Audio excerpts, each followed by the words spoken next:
Felinas, felinos, bienvenidos a este su canal Michi Play. Uy, moví el micro.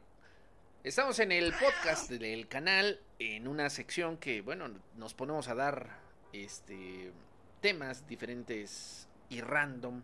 Hoy vamos a tener algo bien nostálgico, por eso estoy frente a una ambulancia, porque donde te agarre, felinos, la nostalgia te va a dar un paro cardíaco, porque felinos, esto es nostalgia pura y dura. Así que, ¡vámonos! Vamos a hablar de caricaturas viejas, felinos. Así que... ¡ábranse! ¡Quítense! O me los llevo. Felinas y felinos, las caricaturas que marcaron a nuestro país han sido varias. De hecho, yo considero que hay tres etapas en las que México fue marcado. Una etapa con las caricaturas viejas, una etapa con caricaturas donde se formaron los otaku, y la tercera etapa, que ya sería la más moderna, en donde los otakus ya estábamos más establecidos, donde ya había incluso un cambio en el idioma y donde las historias fueron ya parte de lo que hoy conocemos como nuestra vida cotidiana. Así que la mayoría de otakus felinos se formaron en una sección, pero antes de que existieran otakus en nuestras vidas, o que nosotros mismos fuéramos otakus, antes de eso, pues hubo una etapa en la que las caricaturas convivían con la animación común y corriente, con la animación occidental. Y teníamos caricaturas como los Thundercats, los Picapiedra, los Snorkels, los Supersónicos, la Liga de la Justicia, que no se llamaba Liga de la Justicia, se llamaban los Superamigos. Spider-Man y sus amigos, como por ejemplo Estrella de Hielo y no es cierto, Estrella de Fuego y el Hombre de Hielo. Y todas esas caricaturas convivían juntas con la primera o con las primeras animaciones japonesas en nuestro país. De hecho, la primera animación japonesa de la que yo tengo memoria, no porque lo haya vivido, sino porque ahorita les explico. La primera es Astro Boy. Este robotcito para mí es la primera caricatura que marcó el destino de nuestro país. Y digo tengo memoria porque en algún momento yo vendí muchas cosas de anime y gente de entre 50 y 60 años me compraban mucho figuras de acción de Astro Boy. O sea que son gente mayor que yo. Y esas personas que yo decía, güey, ¿por qué le gustará a este señor viejito? ¿Por qué le gustará Astro Boy? Bueno, pues investigando un poquito, fue una de las caricaturas más importantes en México. Astro Boy fue muy importante en nuestro país. Pero ¿qué crees? Que no venía solo. Astro Boy, así como lo ves, un pequeño robotcito, fue parte de un combo de programación japonesa que llegó a nuestro país. Combo que se dio por casualidad, no creas que lo compraron juntito para transmitir en nuestro país, sino que por casualidad, ¡ábranse! ¡ábranse! Por casualidad se dio que esto venía a nuestro país. Por ejemplo, otro programa que ni siquiera tenía que ver con animación japonesa se llamaba La Señorita Cometa. Bueno, pues La Señorita Cometa y Astro Boy fueron dos de los programas japoneses o que venían de Japón que marcaron a nuestro país. Y ahí tenías, no recuerdo cómo se llamaba el niño gordito, la verdad, para que te miento, no me acuerdo, pero creo que se llamaba Koji. Pues el tal Koji, si es que se llamaba así, y si no, pues ya lo bautizamos. El tal Koji era el niño gordo que estaba junto a la señorita Cometa en su serie. Bueno, pues ese morro hizo que le empezaran a poner apodos a los niños en México. Estaba el niño gordo y le decías el Koji, el de la señorita Cometa. O sea que se volvió parte de la cultura popular. Era parte de la cultura. Y es que en México teníamos una comedia bastante extraña. Nosotros en México, en inicios de los 80, finales de los 70, inicios de los 80, nosotros teníamos una comedia bastante barata. Teníamos Ensalada de Locos, La Carabina de Ambrosio. Uy, un auto deportivo. No, no te vayas, no te vayas. Teníamos una comedia bastante rara. Ensalada de locos precisamente con el Loco Valdés.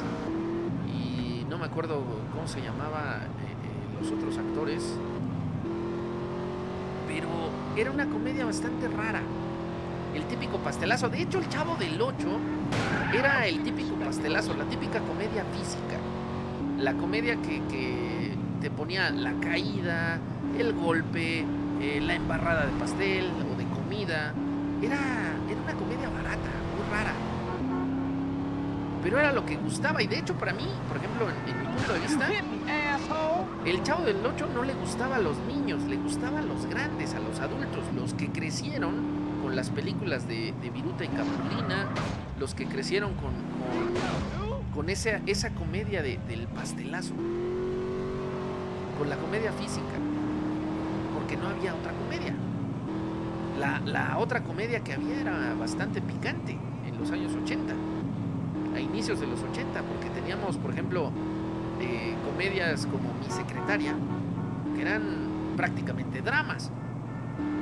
Y eso se reflejaba en los gustos por la animación, porque Astro Boy, en mi punto de vista, no era un anime de acción, era un drama con batallas de acción. No era una animación que dijeras, va a estar todo el tiempo con peleas. No, tenía una trama, tenía una historia y se daba ciertos aspectos. Entonces, para mí, Astro Boy fue el primero que cambió la historia del mexicano, pero no fue el único. Después vino Simba, León Blanco, otro drama. Drama que hablaba sobre familias reales.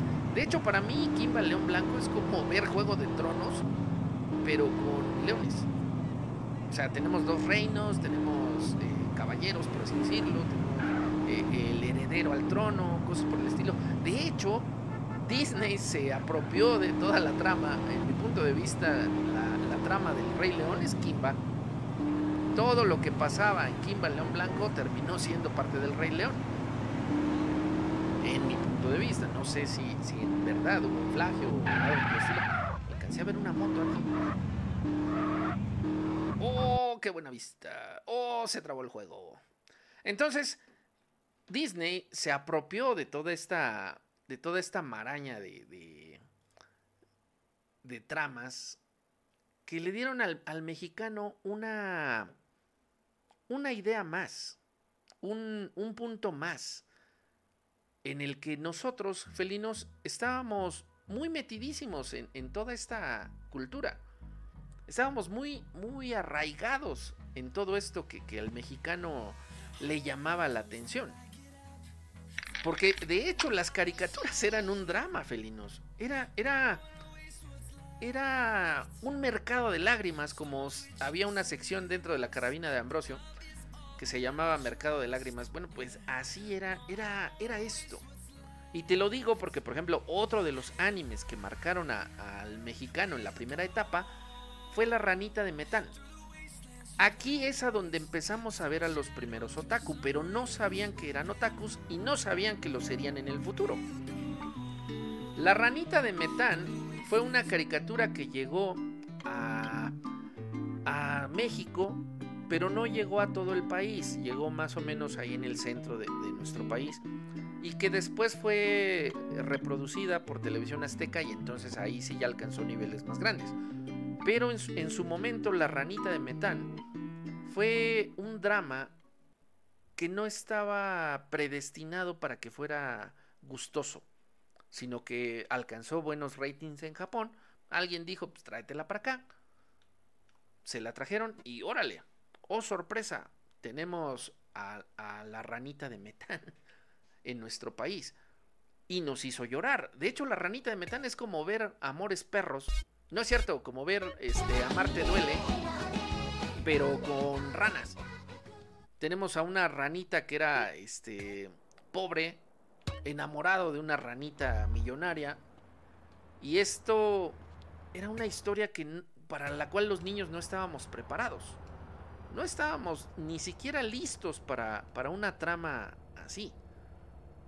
No estábamos, o más bien, nadie nos explicaba que el drama entre amor de dos culturas diferentes o de dos estados sociales, estatus, era algo malo. Nosotros estábamos más pendientes de otro tipo de caricaturas. En ese tiempo los superamigos estaban muy metidos. Todas las caricaturas de Hanna-Barbera estaban metidísimas. Y es que a los padres les gustaba. A los papás les gustaba las caricaturas de Hanna-Barbera. Era como que el día a día para un papá. El papá decía, no, es que hay que ver las Olimpiadas de la Risa. Es que hay que ver ¿cómo se llama? La carrera de los autos locos. Y las caricaturas japonesas que eran de drama, que se transmitían de lunes a viernes, algunas veces por las tardes, cuando tú estabas haciendo tarea y las escuchabas, pues eran como que dramitas. O luego tu mamá te decía, no puedes ver tus caricaturas si no has terminado la tarea. Y entonces le dabas prioridad. Le dabas prioridad a los halcones galácticos, ¿cómo se llama? A Mazinger. Que Mazinger Z también cambió a nuestro país, pero siento yo que Mazinger Z fue una consecuencia de Astro Boy. Astro Boy fue un anime que cambió a nuestro país. Pero la ranita de Metán fue la primera que nos introdujo a un mundo de animación japonesa donde no todo es batalla, donde había historia, había trama, había algo que te dejaba con el pendiente, porque terminaba el capítulo y no sabías qué le iba a pasar a la maldita rana hasta el lunes que la volvías a ver. Entonces, estamos hablando de que las primeras etapas las vivieron los que hoy tienen 50, 60 años, mientras que el final de la etapa nos tocó a los primeros otakus, los otakus que tienen edad, que están entre los 35 y los 45, 50 años.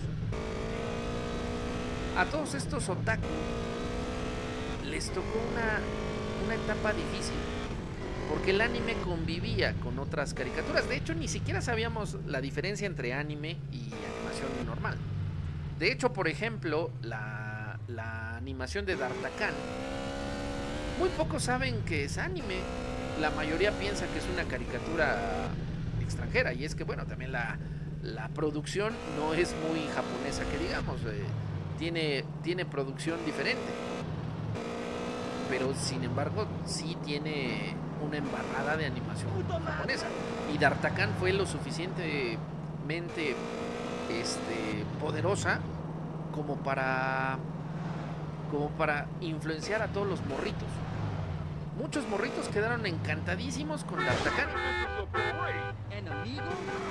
Y en la primaria, en el kinder, ibas deseando ser D'Artagnan y sacabas tu espada y güey, era un libro. Era el libro de los 3 mosqueteros. Y eso nos hizo empezar a tener cierta cultura. El mexicano empezó a recibir cierta cultura diferente. Porque la televisión mexicana de aquella época, si tú la ves, no es muy culta. Teníamos a gente haciendo ridículos enormes. No había un trasfondo cultural. De hecho, todo el mundo dice que el mexicano odia al Chavo del Ocho. No es que lo odiemos. La verdad es que le gustaba a los padres, no a los niños. El Chavo del Ocho era una comedia que la mayoría de morros no gustaba de ver. Eran los papás los que le ponían a la televisión y el morro estaba pegado porque los papás estaban en la televisión. Porque en aquella época no era de que cada quien tuviera una televisión en su cuarto.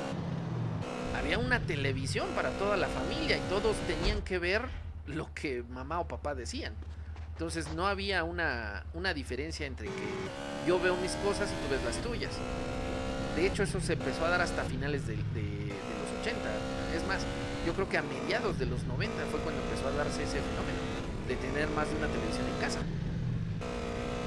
Por lo cual, Chavo del 8 era más para padres, no para morros. ¡Yuhu! Y azoté horrible.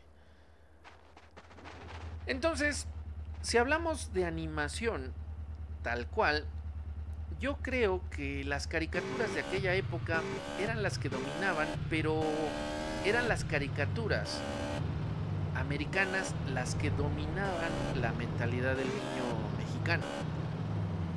Para esa época, finales de los 80, yo tendría como 6 años. Ya para 1990, pues, era un morrito apenas de 7 años. Entonces yo no distinguía la animación tal cual. A mí me valía gorro, eran caricaturas y listo. Pero D'Artagnan, para los niños más grandes, los que hoy tienen ya casi 50 años, para ellos D'Artagnan fue un universo diferente. Pero ellos no llegaron a ser otakus. Ellos solo decían, güey, una caricatura de Japón. Pues lo mismo decían de Bolek y Lolek, que la transmitía el Canal 11 y era una caricatura rusa. Decían, güey, una caricatura de Rusia, qué chido. ¡Órale! Y nada más, no había otra cosa. Sin embargo, al otaku tal cual, al que ya se le empezó a denominar otaku, apareció en la siguiente etapa de la animación en México. La primera etapa fue muy dulce, muy de drama, muy de lágrimas. Tenías a Remy, tenías a otras caricaturas que bueno, eran lagrimitas. Remy, Perrines sin familia. Eran caricaturas que te hacían llorar, no te divertían. Todo le pasaba a Remy, por ejemplo. A Remy se le murió el tipo que lo vendió. Su padrastro lo vendió. Se le muere el tipo que lo compró. La mamá no era su mamá. Resultaba que lo había creado otra mujer. Encuentra a su madre, la pierde. O sea, eran dramas, telenovelas animadas. Y nosotros no teníamos esa capacidad de distinguir.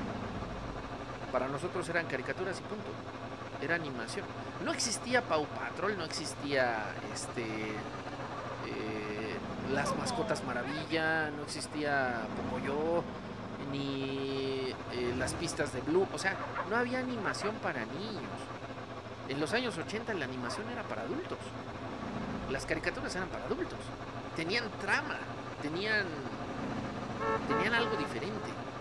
No había una animación tal cual que dijeras tú, güey, esto es para niños. No existía Paw Patrol, por ejemplo, o algo similar. No había.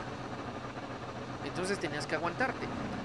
Pero para la segunda etapa, felinos, aparece esto. Aparece Los Supercampeones. Una caricatura que aquí en México la llamaron así, Supercampeones.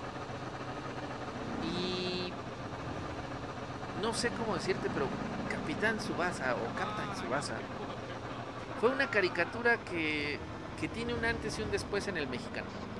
Esta caricatura no formó otakus, nadie se identificaba como otaku, pero fue la primera animación japonesa que le dio al mexicano en su corazoncito. El mexicano estaba muy pendiente de lo que era el fútbol. En México el fútbol era prácticamente una religión aparte.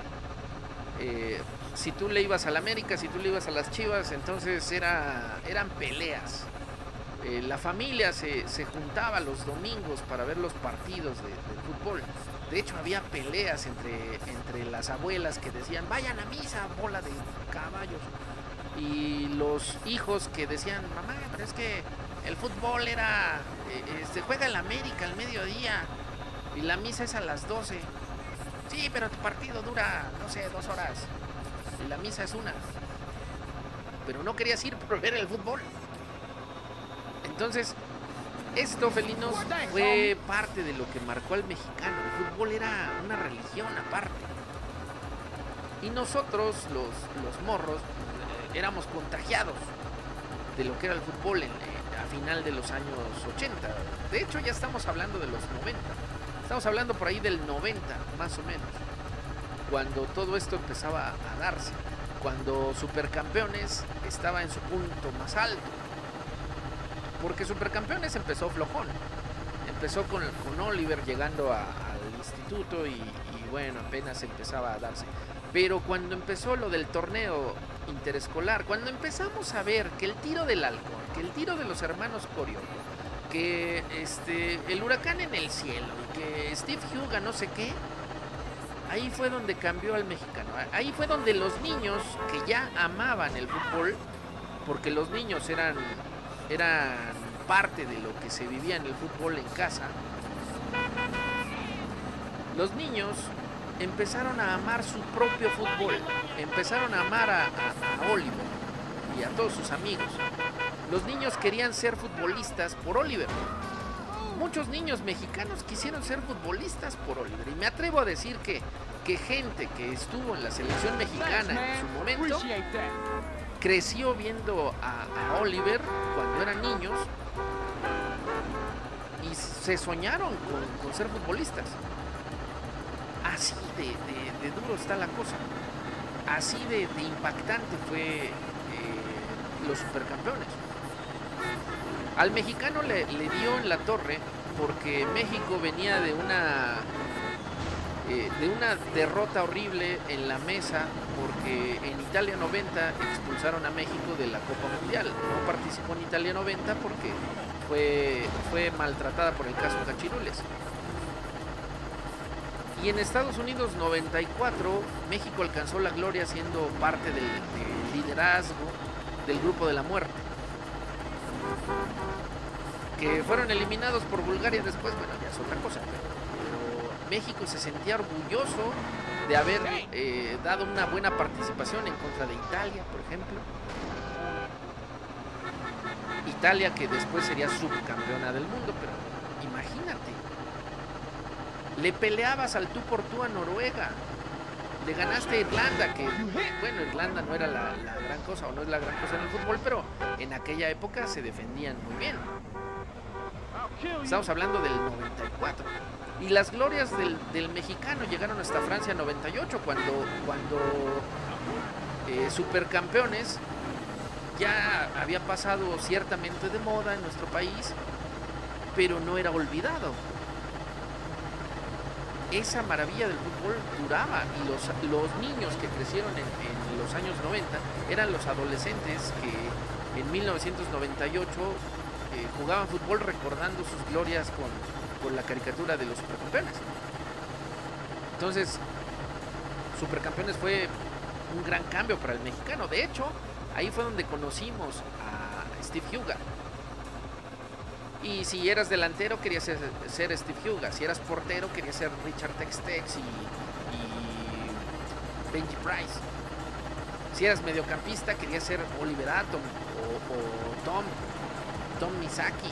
Si eras defensa, querías ser Bruce a fuerza. Era de ley que tú querías ser uno de ellos. Pero después vendría la caricatura que formó a los otaku.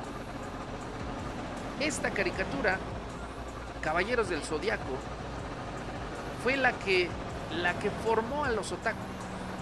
Sin este anime no existirían los otaku en México. Saint Seiya fue una animación. Ya se volvió a acabar. Saint Seiya fue una animación que le dio al mexicano una perspectiva diferente. Le enseñó que había caricaturas de peleas y que estas peleas tenían un trasfondo, que tenían una historia, que tenían un drama, porque también lloraban demasiado las caricaturas como Saint Seiya, eran lágrimas tremendas. Pero simple y sencillamente Saint Seiya, transmitido por Televisión Azteca, de la mano de Adriana de Castro y Caritele, le dieron al mexicano una fuente de visión muy amplia. Es decir, Sansella llegó a nivel nacional y el mexicano que no disponía de la nueva tecnología que era la televisión por cable, se fletaba todo lo que había en televisión abierta. Y Sansella fue uno de los animes, el primer anime de televisión abierta que le llegó al corazoncito de todos los otaku. Y los niños que bien podrías decir que son de clase baja o si nos portamos de manera clasista, eran niños pobres que no tenían sus familias para contratar televisión por cable, se fletaban las 1001 repeticiones de Caballeros del Zodiaco. Pero esto fue posible solo porque esa caricatura tuvo una saga, que fue la saga de las 12 casas, que esa saga fue la que le dio al niño mexicano la oportunidad de maravillarse con los superpoderes que daban en las peleas. Los 12 caballeros fueron los 12 caballeros dorados. Fueron parte de lo que el niño mexicano sintió como propio. O sea, estamos hablando de cultura japonesa, estamos hablando de otro país completamente diferente, con otros valores, con otra perspectiva. Pero el niño mexicano lo sintió como propio, sintió esa historia como suya, como parte de su cultura. Si no hubiese sido por esta caricatura, Caballeros del Zodiaco, el otaku no existiría. Aquí se formaron los primeros otaku, aquí se identificó por primera vez que la animación era de Japón y empezaron a darse las primeras palabras en japonés, aquí en México. Los niños decían, güey, ¿qué crees que mi primo dice? O mi amigo dice, o mi papá dijo que en Japón se dice vaca para decir idiota. Se empezaban a dar esas pequeñas palabritas del japonés y los niños empezaban a querer más de Japón. Sí, antes ya teníamos caricaturas japonesas, sí, había caricaturas como Astro Boy, etc, etc. Pero empezamos a ignorar a He-Man, a los halcones galácticos, a las tortugas ninja, que fue un fenómeno tremendo, las tortugas ninja. Pero los empezamos a hacer a un lado, porque los Caballeros del Zodiaco, las 12 casas, fue una historia tremenda. Fue una historia que empezó a captar a mucha gente. Y empezamos a querer más de ese tipo de caricaturas. Y Caritele se encargó muy bien de meter ese tipo de animación. De hecho, Canal 5 ya tenía animación también, tenía anime. Pero Canal 5 no sabía distinguir qué tipo de anime. Solo tenían a Dragon Ball. Caritele fue el que empezó a meter este estilo de caricaturas. A Canal 5 le cayó como anillo al dedo la llegada de Dragon Ball Z, pero no tenía una animación tal cual. Muchos morritos veíamos Caritele simplemente por la animación japonesa, porque era la fuente principal de animación japonesa. Mientras que en Canal 5 estaba el gato GC y un ancianito llamado el tío Gamboín. Más adelante estuvo Cositas haciendo manualidades. Güey, a mí no me importaban las manualidades. A mí no me importaba hacer tenedores con ojos como en Toy Story. Yo no quería. Yo quería ver algo más allá. Televisión Azteca trajo mucha animación americana. Por ejemplo, los cazafantasmas, los verdaderos cazafantasmas. Fue una animación que fue muy buena en nuestro país. O sea, fue interesante, fue todo. Y la trajo Televisión Azteca. Pero cuando empezó a meter animación japonesa, fue cuando levantó Caritele y cuando se empezó a hacer la fama brutal que alcanzó en nuestro país. El anime y Caritele fueron de la mano. No puedes hablar de animación japonesa sin mencionar a Caritele. En México, obviamente. Y no puedes hablar de animación japonesa, Caritele, sin mencionar Supercampeones. O más bien, Caballeros del Zodiaco, porque era la que pertenecía a esa televisora. Porque Supercampeones solo te daba en el cócoro del fútbol. Pero Caballeros del Zodiaco te daba en el cócoro entero. Y ahí estaba el punto, que el niño mexicano empezó a ver algo distinto. Empezó a identificar de dónde venía eso que le gustaba y empezó a querer más de Japón. Te repito que Canal 5 tenía una caricatura bastante buena que se llamaba Dragon Ball. Y de hecho, para seguir con esa animación, pues se trajo a Arale y el Dr. Slump.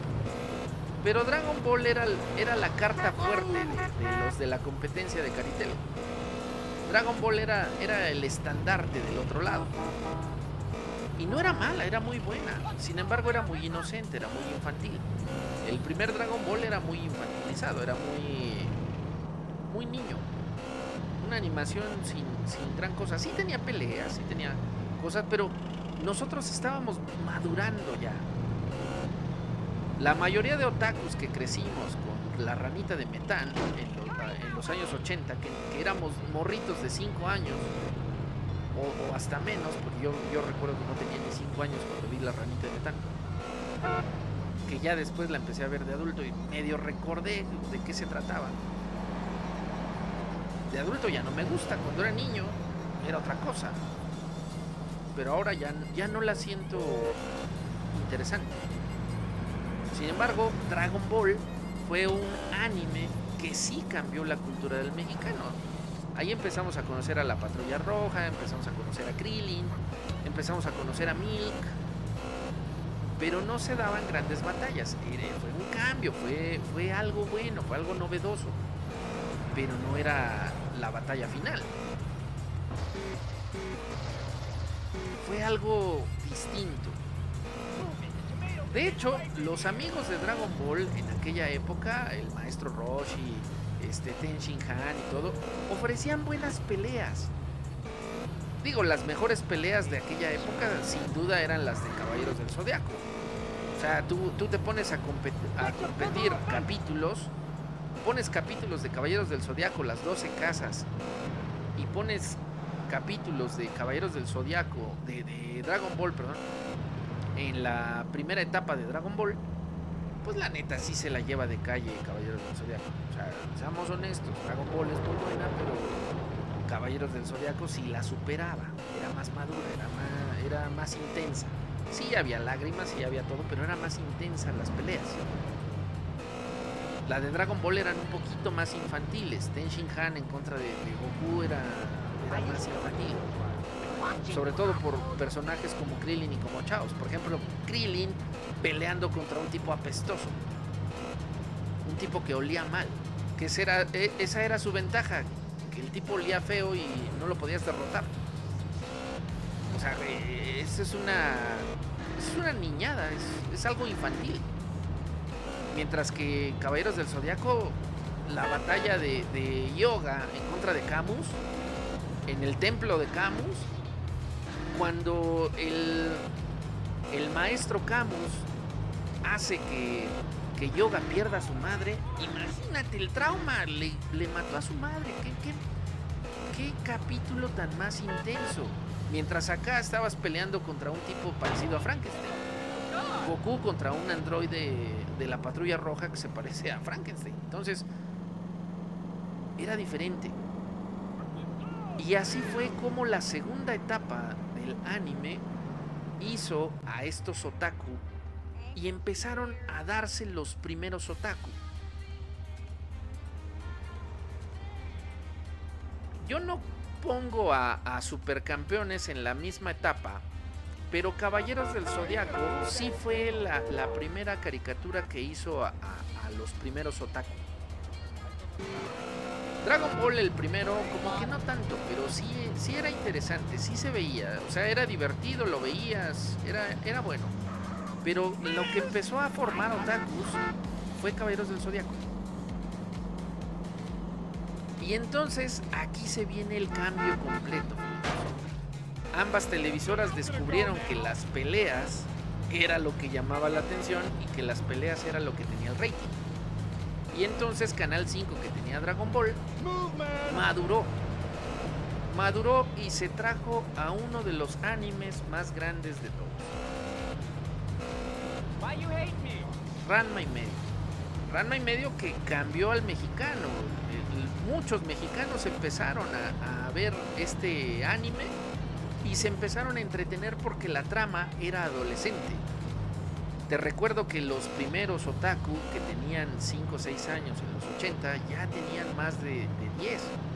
Para cuando Dragon Ball, niño, ya iba en su segunda o tercera repetición de la Patrulla Roja. ¡Ábranse!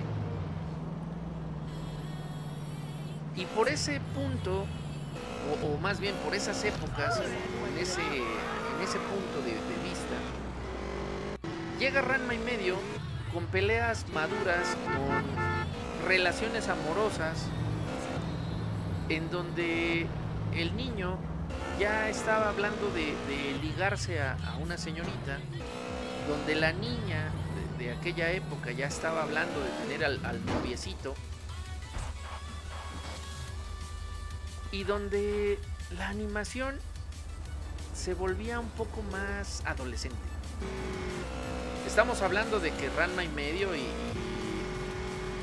acá Nintendo eran chicos que iban a la prepa, no eran niños de secundaria, ya estaban en un instituto más grande. Uy, me atropelló y me lleva. Ya estaban en un nivel más maduro. Pongámosle secundaria, ya eran morros de secundaria. La mayoría de morritos que crecieron con la animación de Supercampeones también iban a entrar a secundaria. Estaban en primaria y saliendo un par de años después y entraban a la secundaria. Entonces Ranma y medio les llegó justo en el momento exacto en el que empezaban a madurar. Porque la mayoría de morros que tenían 5 o 6 años ya empezaban a ver caricaturas para niños. Ya no veían a Ranma y medio, y ellos ya tenían su propia animación, ya empezaban caricaturas al estilo de Pocoyo.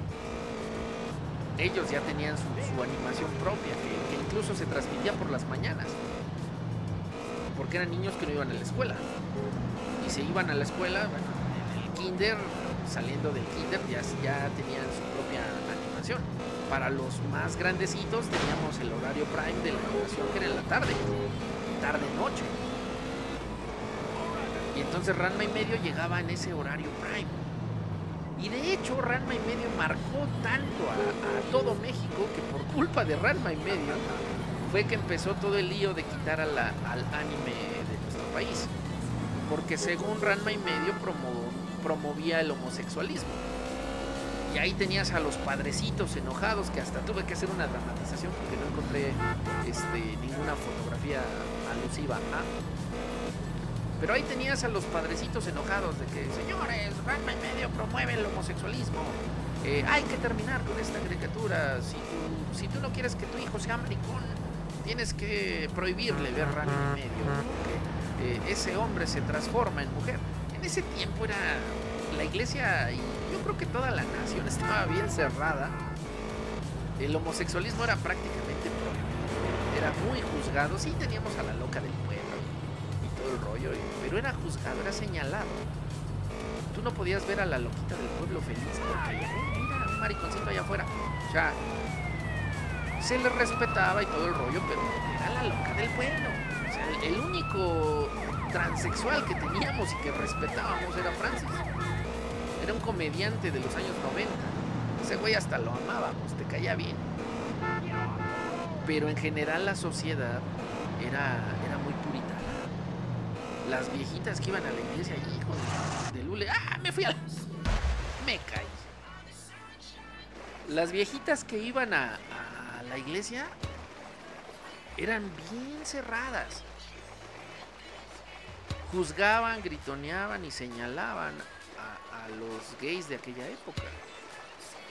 Y de hecho el homosexualismo, la Liga de la Decencia en México, empezó a querer prohibir a Ranma y medio. De hecho, por ahí se da un rumor, que más adelante lo traeré en algún video, pero se da un rumor en el que padres de familia mandaban un montón de cartas a la televisora para decir, señores, quiten a Ranma y medio de su programación. Programa que fue replicado muchas veces por Lolita de la Vega, de la cual ya tuve un video por ahí. Y empezó el fin del anime. Gracias a Ranma y medio, el fin del anime comenzó. Aquí en esta segunda etapa fue cuando el anime formó a todos los otaku, pero empezó el final del anime en televisión abierta.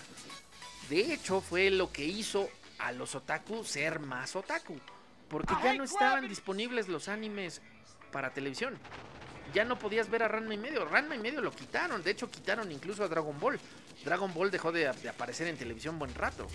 Después lo repitieron, pero se perdió Dragon Ball de la televisión. Empezaron con pura animación gringa. Empezaron con Coraje el perro cobarde, Johnny Bravo, o sea, puras animaciones de Nickelodeon y de Cartoon Network. Todas esas animaciones quitaron al anime o sustituyeron al anime. Entonces, si vamos por ese lado, Ranma y medio cambió a nuestro país porque lo polarizó. Hizo que nuestro país por primera vez prohibiese una animación japonesa. Ranma y medio fue muy culpable de eso. Obviamente con los santurrones que había en la época, pero vamos, fue de los primeros señalados porque promovía el homosexualismo. Entonces, ese anime fue prácticamente el inicio del fin, pero no fue el único anime que cambió a México, porque por otro lado teníamos, por ejemplo, a Sailor Moon, que era un anime que era todo lo contrario. Era un anime dirigido a señoritas, mientras que Dragon Ball era dirigido a varones, a hombres, por las peleas rudas y todo el rollo. Acá se hablaba de problemas de señoritas. Si tú ves un capítulo de Sailor Moon, siempre es así como de, estoy gorda, me veo fea, no estoy bien vestida. O sea, era trama para señoritas.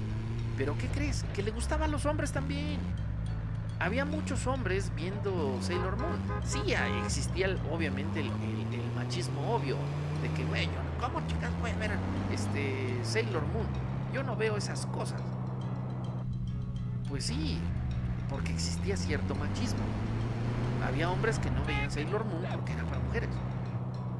Pero ¿qué crees? Que a muchos hombres les gustaba. Y Sailor Moon fue uno de los animes que cambió eso, que cambió esa perspectiva. Que no tenía que ser una caricatura de señoritas. Porque, por ejemplo, había caricaturas como Las Tres Mellizas, que eran caricaturas enfocadas para mujeres o para niñas. Entre otras, no se me ocurren nombres, títulos, porque por mucho tiempo no veía yo caricaturas. Pero había caricaturas enfocadas a niñas. Y Sailor Moon, que se suponía era enfocada a señoritas, también a los hombres les gustaba. Entonces ese anime rompió paradigmas. ¿Qué tantos paradigmas rompió? Pues llegó de repente, llegó de repente Sakura Card Captor, otro anime dirigido un poquito más a señoritas. Y adivina qué, que a los varones también les gustaba Sakura Card Captor. Y a pesar de que tenía tramas bastante pesadas, como una niña enamorada de un adulto, y entre otras tramas, que por ejemplo también Sailor Moon tenía sus tramas pesadas, porque en Sailor Moon había una donde aquí las manejaron como que eran primas, pero no, Sailor Moon te mostraba una relación abierta entre dos mujeres. Sí. Y aquí se metieron en líos porque de repente dicen que son primas y en otro capítulo se tienen que besar y ay güey, se metieron en un lío porque las dos primas se iban a besar. Y también te empezaron a meter, aquí sí, en Sailor Moon había abiertamente un hombre vestido de mujer y una mujer vestida de hombre. Esta animación tuvo también su polémica en su momento. Sailor Moon también fue parte de todo lo que se quejaban aquellos. Después llega Pokémon en el 2000 y Pokémon termina en el ojo del huracán. Y a Pokémon no lo pongo en esta que animaron, que cambiaron a México, porque Pokémon cambió al mundo entero, no solo a México. O sea, Pokémon fue un fenómeno mundial. Pero por ejemplo en México, Lolita de la Vega y toda su tropa de gente extraña que criticaba a los animes, confundieron el hentai con este tipo de cosas. Y Pokémon fue la causa que les dio, o más bien fue el clavito que les dio la oportunidad para destrozar al anime en general, a toda la animación japonesa. ¿Por qué razón? Porque el anime empezó a mostrar a estos Pokémon y de repente ya decían, güey, tiene guillotina. No, la guillotina es un instrumento de maldad. ¿Por qué ves Pokémon con esas porquerías? Y los sacerdotes llamaron a una quema masiva de Pokémon. O sea, los sacerdotes no estaban solo enojados con Ranma y medio. No había sacerdotes nada más enojados con Ranma. Los sacerdotes estaban enojados también con Pokémon. O sea que estos animes cambiaron al país para mal. Pero luego, ¿qué crees?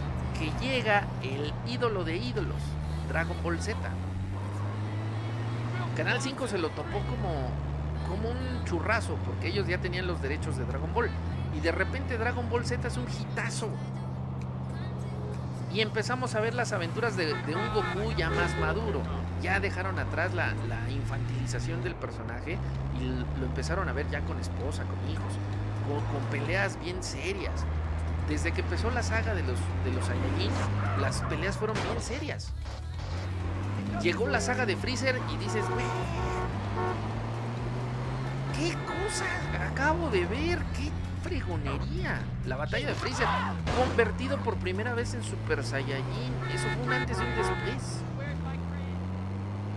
Para el mexicano, el que Goku se transformara en Super Saiyajin fue un antes y un después de la animación japonesa. Y aquí fue donde los otakus se consolidaron. Aquí fue donde los otaku dijeron, güey, ya, me declaro abiertamente otaku. Ya no soy otaku de closet. Ya no me van a identificar porque no me baño. Ahora sí, ya soy otaku. Ahora sí me declaro abiertamente otaku. Y la batalla en contra de Cell, la batalla de los androides fue la cúspide, fue la cerecita del pastel. Este anime, esta batalla fue la que le dio con todo al corazón del mexicano. La batalla con los androides fue brutal para el mexicano. Fue la cúspide de una serie que ya venía con personajes icónicos como Freezer. Después la serie le dio un bajón completo, llegó la saga de Buu, y como que ya los otaku que crecieron en los años 80 ya estaban entrando a universidades, ya estaban alejándose de la vida otaku. Llegó Dragon Ball GT y ya la mayoría de otakus que crecieron en los 80 ya no la vio. Pero adivina qué, la nueva generación que estaba llegando hizo de Dragon Ball GT su ícono. Dragon Ball GT fue lo máximo. Y las melodías como Corazón Encantado fueron parte del soundtrack de la infancia de muchos. A partir de esta etapa, el anime desaparece de televisión abierta. El anime se va por cuestiones como la de Ranma y medio, como la de Pokémon. Dragon Ball se salvó por varias razones, pero no fue contado como con Ranma, ¿no? Como que no lo miraron tan a fondo. Dragon Ball se salvó bastante de esta polémica. A pesar de que Dragon Ball tenía polémicas propias, como por ejemplo el maestro Roshi mirándole la falda o levantándole la falda a las chicas, o el propio Goku levantándole la faldita a Bulma.